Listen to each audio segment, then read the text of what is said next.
A very good evening. You're watching News 9 with me, Akshita. And first up, despite being involved in a string of allegations, the government seems to be backing corrupt officials and recommending their appointment to higher positions. Here is another such controversy that has come to light.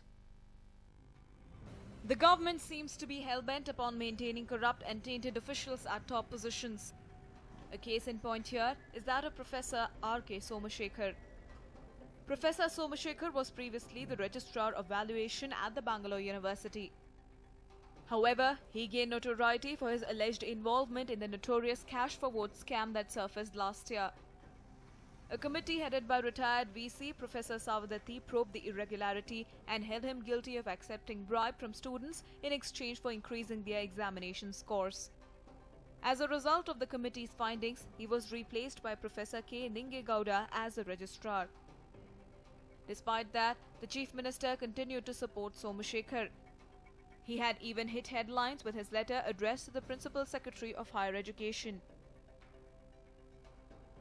Take appropriate measures to ensure that Professor R.K. Somashekar, Professor Environmental Sciences, BU, is appointed to the post of the Registrar at either the Bangalore or Mysore University.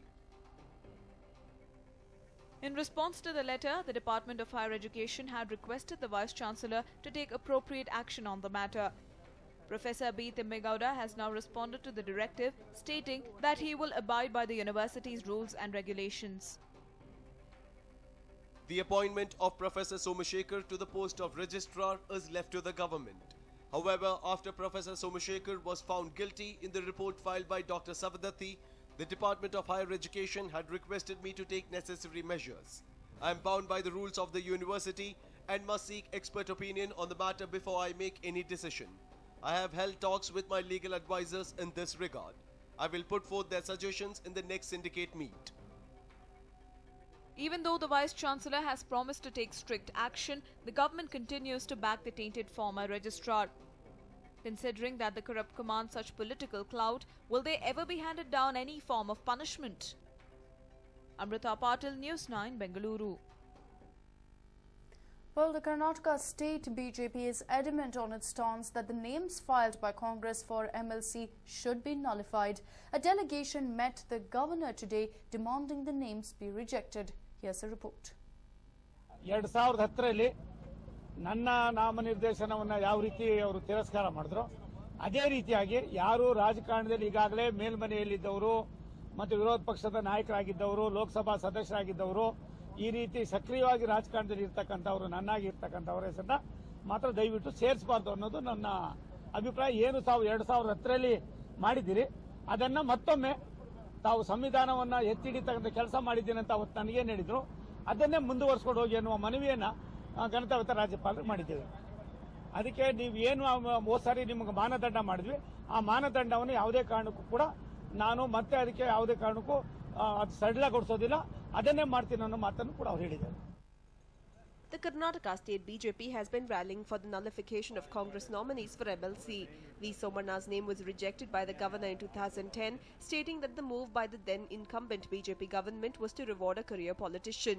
Asking the governor to uphold the constitutional legalities and follow his earlier decision, the delegation headed by leader of opposition Jagadish Shettar to not endorse the names of Abdul Jabbar, Iqbal Ahmed Sardagi and Ugrappa.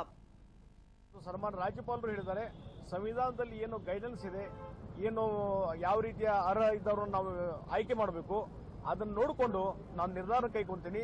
ಆ ರೀತಿ ವ್ಯಕ್ತಿಗಳಿಗೆ ನಾನು ಅವಕಾಶ ಕೊಡುವುದಿಲ್ಲ ಅನ್ನುವಂಥ ಮಾತನ್ನು ಸನ್ಮಾನ್ಯ ರಾಜ್ಯಪಾಲರು ಇವತ್ತು ಭರವಸೆ ಕೊಟ್ಟಿದ್ದಾರೆ. ಹೀಗಾಗಿ ಇವತ್ತು ನಾವು ಈ ಒಂದು ಮೆಮೊರಂಡಮ್ ಇವತ್ತು ಸಬ್ಮಿಟ್ ಮಾಡಿದ್ದೀವಿ. After the meeting, the leader stated that the governor has responded positively. It now remains to be seen if the governor will nullify the nominations or make a U-turn just before the end of his tenure. A News 9 report. And well, in some bad news for Bengalurians, water supply will be disrupted across the city tomorrow due to a transformer repair works in Haruhalli pumping station after it exploded last night. Today as well we saw an issue with the water supply, but tomorrow it will continue, and we understand that the water supply will resume tomorrow evening. This is of course after there was an explosion at the Haruhalli pumping station.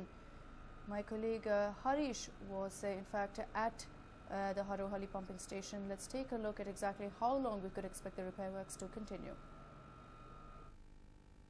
The journey of Kaveri drinking water to Bangalore is a long one, roughly around more than 100 kilometers and a altitude or a height of more than 1,500 feet. That's what it takes for water to be pumped from TK Halli near Narsipura to Bengaluru city, and there are three major stations.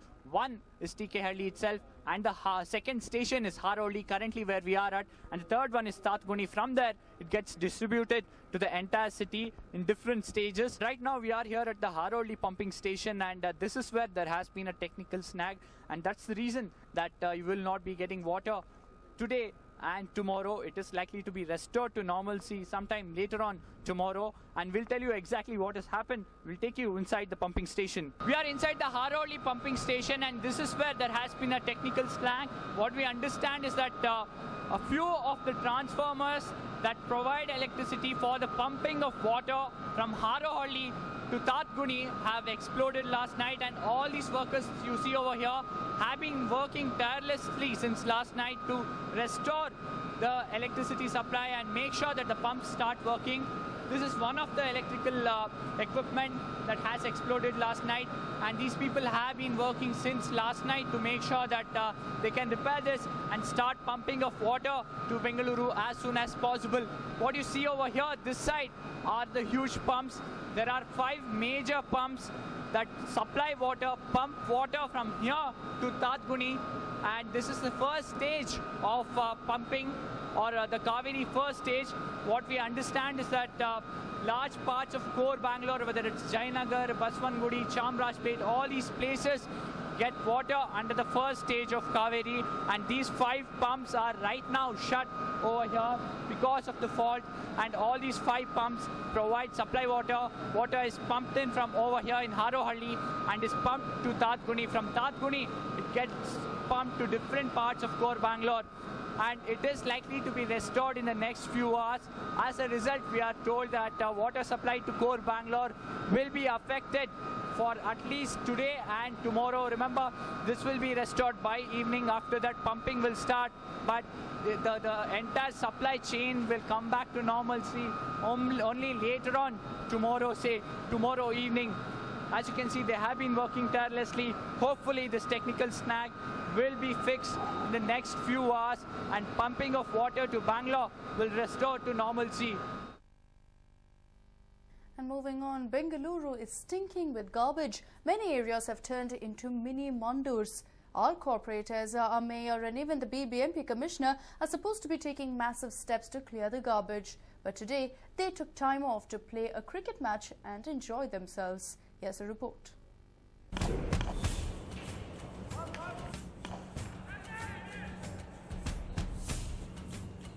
Do you get a feeling that these faces that you're looking at are familiar? Well, nothing surprising. These are our own corporators. At a time when Bengaluru is stinking with garbage, our corporators, Bengaluru Mayor and BBMP Commissioner took time off to celebrate Kempe Gowda Day by playing a cricket match. With a glee that was difficult to hide on their faces, the men who are in charge of the welfare of the city displayed some wonderful strokes on the field. Batting first, Commissioner's 11 scored a paltry 84 in the allotted 20 overs, and the Mayor's 11 chased this in just 12 overs for the loss of just 3 wickets, thus scoring a convincing 7-wicket victory.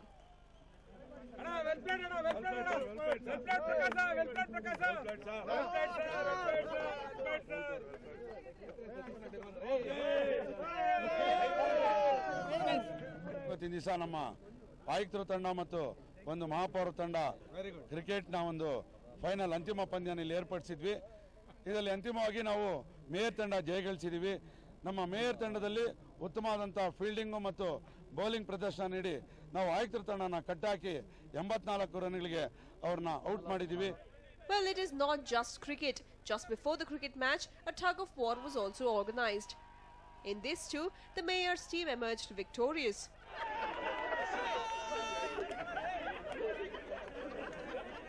Well, such events not only help the officials at the Palike bond better, but it also gives them a welcome break from the hectic schedule. Entertainment and get-togetherness that is happening today. This kind of spirited and sportive activities would definitely help bring in better understanding between officials and non-officials.